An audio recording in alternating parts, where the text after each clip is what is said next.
वो क्या हुआ, चल ही नहीं रहा, कल ही सेल डाले हैं। मेहरू क्यों आई है? ये क्या बात हुई? ये उसका भी घर है और लड़कियां अपने मैके आती जाती रहती हैं। अब ये उसका घर नहीं है, जहां उसका शौहर रहता है वो उसका घर है। और वैसे भी मुझे अच्छा नहीं लगता कि रोज रोज मेहरू मैके आए, और ब्याही लड़कियां रोज रोज इस तरह मुंह उठा के नहीं आती। अच्छा, पता है मुझे, लेकिन वो आ सकती है क्योंकि उसको मैंने इजाजत दी है। कोई पाबंदी नहीं है उस पर। पाबंदी तो नहीं है, लेकिन मुझे नहीं पसंद कि मेहरू रोज मुंह उठा के यहाँ आ जाए। समझाओ उसे। मुनीर साहब, वो खुद नहीं आई, फरा ने ही उसे भेजा है। तो इसका मतलब है कि मेहरू फिर लड़के आई है। लड़कर नहीं आई, उसकी तबीयत खराब थी। और फरा को तो अपनी बहू से ज्यादा अपना ऑफिस अजीज है, इसलिए उसने मेहरू को यहाँ भेज दिया कि मैं उसका ख्याल रख सकूं। जैन आ जाएगा कुछ दिन में लेने के लिए। और वैसे भी आप घर बसाने का मशवरा मेरी बेटी को देते रहते हैं। अपनी उस लाडली को दे जिसने अपना घर बसाने से पहले ही उजाड़ दिया।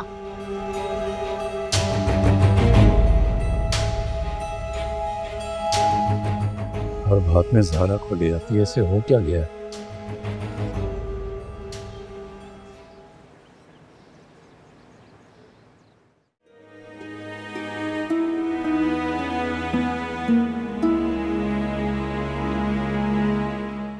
बहुत अफसोस हुआ ज़ारा। अपनी जान छुड़ाने के लिए तुमने मुझ पर बेवफाई का इल्जाम लगा दिया। काश तुम सिर्फ एक बार मुझसे ये कह देती कि तुम मेरे काबिल नहीं रहे, तो मैं खुद तुम्हें मोहब्बत की कैद से आज़ाद कर देता। मगर तुमने रिश्ता तोड़ते तोड़ते भी बदनामी मेरी झोली में डाल दी।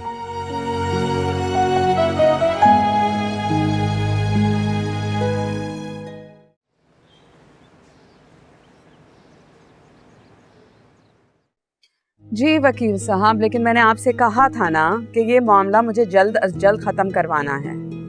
मैं जानती हूँ ये आसान नहीं है, लेकिन हर हाल में जल्द अज जल्द मुझे इस घर के कागजात अपनी बहू के नाम पे करवाने हैं। ये मामला आपके लिए बड़ा नहीं होगा, but it's very important for me. बस करवाइए आप, and I will be waiting for your call. जी, अल्लाह हाफिज़।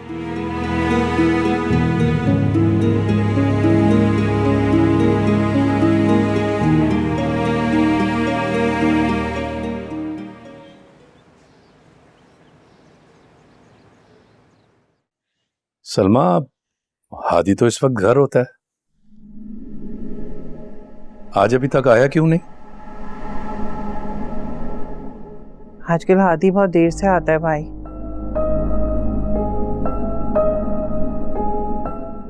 फिर किसी से बात भी नहीं करता, बैठता तक नहीं हमारे साथ।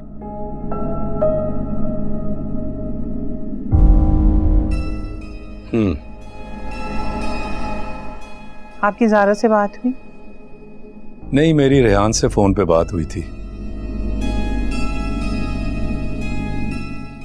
अदील भाई की तबीयत को लेके वो काफी परेशान था। हादी आ जाए, मैं उसके साथ अदील भाई की तरफ जाऊंगा उन्हें देखने, लेकिन पहले मुझे हादी से बात करनी है। जी भाई, आप ज़रूर बात करें, उसे समझाएं और शायद वो आपकी कोई बात समझ जाए। हाँ, मैं पूछूं तो सही, वो क्या सोच रहा है? क्या सोचेगा भाई? वो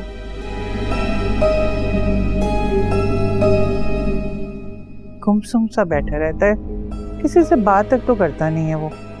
अच्छा, तो तुम चलोगी मेरे साथ? मैं जाना चाहती हूँ भाई, लेकिन हादी ज़ारा से बात ही नहीं करता और ना मुझे बात करने देता है। अब बताएं मैं क्या करूँ? लेकिन अदील भाई की तरफ जाना बहुत जरूरी है। वरना ये मामला कैसे हल होगा। तुम फिक्र मत करो, मैं आदि को मना लूंगा वहां जाने के लिए। पता नहीं मुझसे क्या गुनाह हुआ है कि सजा मेरे बच्चों को मिल रही।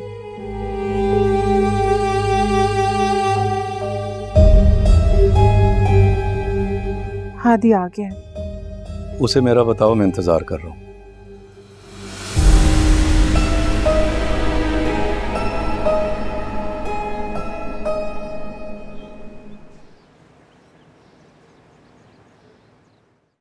मैंने सोचा था बाबा कि खाला की वजह से जो आपने मुझसे दूर रहने का दुख सहा है वो मैं आपके पास रह के आपकी खिदमत करके दूर कर दूंगी, पर मुझे नहीं पता था बाबा कि मैं मजीद आपके दुख की वजह बन जाऊंगी। ए बेटा, तुमने ऐसा कुछ नहीं किया। तुम तो अपने पापा की जान हो, ऐसा मत सोचा करो। लेकिन एक बात मुझे तकलीफ पहुंचा रही है कि तुमने अपने दिल में ऐसा कौन सा गम पाल लिया है जो तुम हमसे नहीं शेयर कर सकते। ऐसा कुछ नहीं, थोड़ा वक्त लगेगा, सब ठीक हो जाएगा। लेकिन प्लीज बाबा, आप अपना ख्याल रखा करें।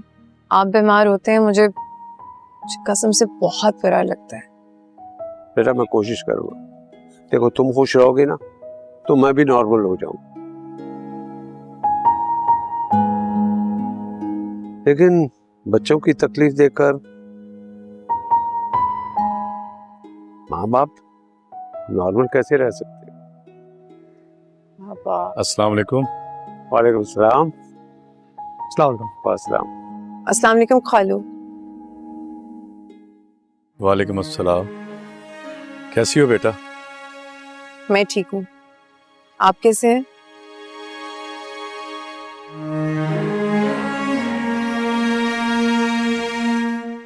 तुम्हारे फैसले के बाद हम कैसे होंगे खुद ही देख लो।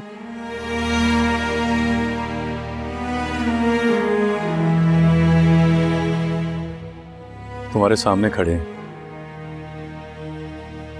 मैं चाय बना के लाती हूँ, आप बैठे।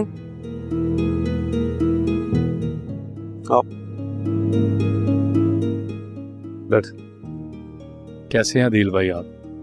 मैं ठीक हूँ।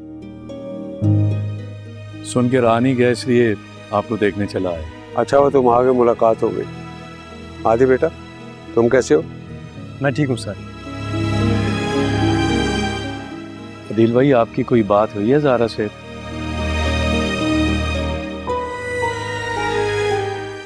सलमा बेचारी बहुत अपसेट है। ज़ारा और हादी की शादी का बहुत अरमान है उसे।